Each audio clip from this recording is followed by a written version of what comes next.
मध्य प्रदेश के मुख्यमंत्री डॉक्टर मोहन यादव ने आज एकात्म मानववाद की हीरक जयंती समारोह में शिरकत की। आपको बता दें कि हीरक जयंती महोत्सव ग्वालियर में क्यों मनाया जा रहा है। इसके पीछे कारण है कि 1964 में यहीं ग्वालियर में आयोजित तत्कालीन जनसंघ के कार्यक्रम में 500 कार्यकर्ता जो उपस्थित हुए, तब पहली बार दीनदयाल उपाध्याय जी ने एकात्म मानववाद का प्रलेख उनके सामने रखा। इस एकात्म मानववाद पर चर्चा की जाए तो आज एकात्म मानववाद वक्त की जरूरत है, यह भारतीय संस्कृति के अनुकूल है। मोहन यादव का कहना था कि चाहे समाजवाद हो या पूंजीवाद हो या साम्यवाद हो, कोई भी वाद हो, कोई भी भारतीय संस्कृति के अनुकूल नहीं है।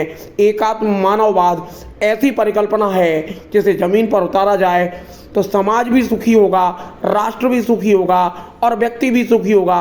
हमारी परिकल्पना के अनुरूप ही एकात्म मानववाद है भारतीय संस्कृति। इस देश के अंदर के मनोभाव को जगाने के यत्न प्रयत्न तो बहुत हुए, लेकिन उनकी परमात्मा की कभी कभी लीला होती है कि जहाँ जितना अंदर तक का कोई दर्शन रहता है तो उसको कई बार उन सारे दौर से भी निकालते हैं कि जिसको अपनी उस कष्ट को एहसास कराने के लिए मानो अवसर दे रहे हैं।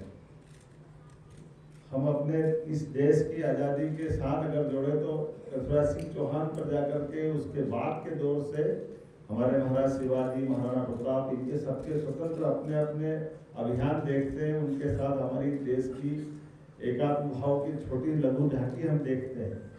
लेकिन वो सारी चीजें आकर के हम अपनी आज़ादी जब 47 में मिलती और कैसा घोर आश्चर्य होता है, आज़ादी के बाद आज़ादी के संघर्ष में रहने वालों की अंतर्दृष्टि भी विरोधाभासी कैसे दिखाई देती है। इसके इनको इतनी बड़े बड़े सम्मान मिले थे, लेकिन ये सौभाग्य की बात। और वही बात हम देख रहे हैं उस समय जब 1947 के आसपास, उसके आगे पीछे एक साल बाद इजराइल जब राज्य बनता है, तो इजराइल राज्य के बनने के बीच में माननीय पंडित जी ने भी इस बात को उल्लेख किया है कि इजराइल एक राष्ट्र अर्थात एक केवल मानव समूह एक स्थान पे रहते रहते राष्ट्र बना ले, ऐसा नहीं है। राष्ट्र तो दिल में रहता है और दिल में वो 2000 साल तक अपने संघर्ष के बाद एक देश का रूप बनाते हैं। तो आज भी देखते हैं 1 करोड़ की आबादी नहीं है और जहां उनको खतरा लगता रातों रात बम गिराते दिखाई देते हैं। ये हमारे लिए वो राष्ट्र के अंदर की जो धारा की आग है, वो आग दिखाई देती है इजराइल के रूप में। उनको लगता है कि ईरान को जाके ठोकना चाहिए, तो ईरान को बर्दाश्त नहीं करते और उनको लगता है कि हाँ, मेरे अपने देश के ऊपर जहाँ कोई संकट खड़ा हो वहां छाती ठोककर उनके देशभक्त नागरिक सबसे पहले दिखाई देते हैं। और उसके उल्टे हम देखें कि रूस और अभी यूक्रेन के युद्ध में यही तो साम्यवादी और हम इनको तो देखते थे कि क्या बनाया हुआ देश आज एक दूसरे को मिटाने पे तुला हुआ है।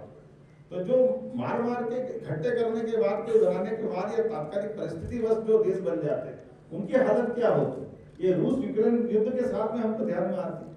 और इतना ही नहीं, हमारे सामने आज अमेरिका की स्थिति बनती।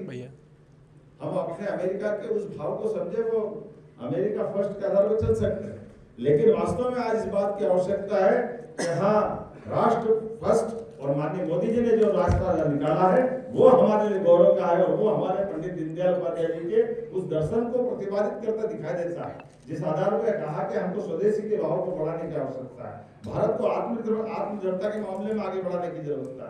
भारत आज अपनी जब अलग अलग प्रकार की अलग यात्राओं को ला रहा है, तो हमको वो ही बात ध्यान में आएगी जिस आधार पर हमको वर्तमान परिस्थिति से जो सोमनाथ के मंदिर में हुई, वही हमको भगवान राम के जय जयकार करते हुए सरयू के किनारे अयोध्या में सुप्रीम कोर्ट के निर्णय का पालन कराते हुए ऐसे ही तो देश की और ऐसे दल की आवश्यकता थी जो हमारे अतीत के गौरवशाली पक्ष को 550 साल के संघर्ष के बाद आज जिस रूप में दिखा रहा है।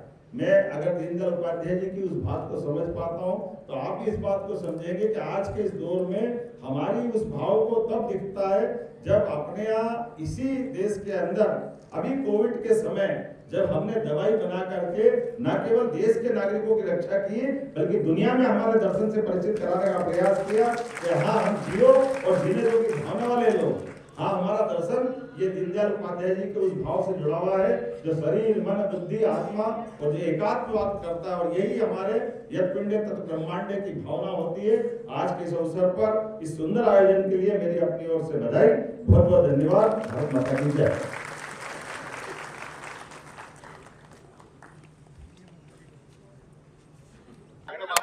हीरक जयंती का एक मुंह में नहीं लग जाए दीनदयाल उपाध्याय जी का अद्भुत कार्यक्रम हुआ है। यहाँ विश्व की सबसे बड़ी पार्टी के जिस व्यक्तित्व ने दर्शन को प्रतिपादित किया, उनके द्वारा सबसे पहले ग्वालियर की धरती पर इस विचार को व्यक्त किया गया था। उसी की स्मृति में 60 वर्ष पूरे होने का भी कार्यक्रम किया गया। मेरी अपनी ओर से समूचे आयोजन समिति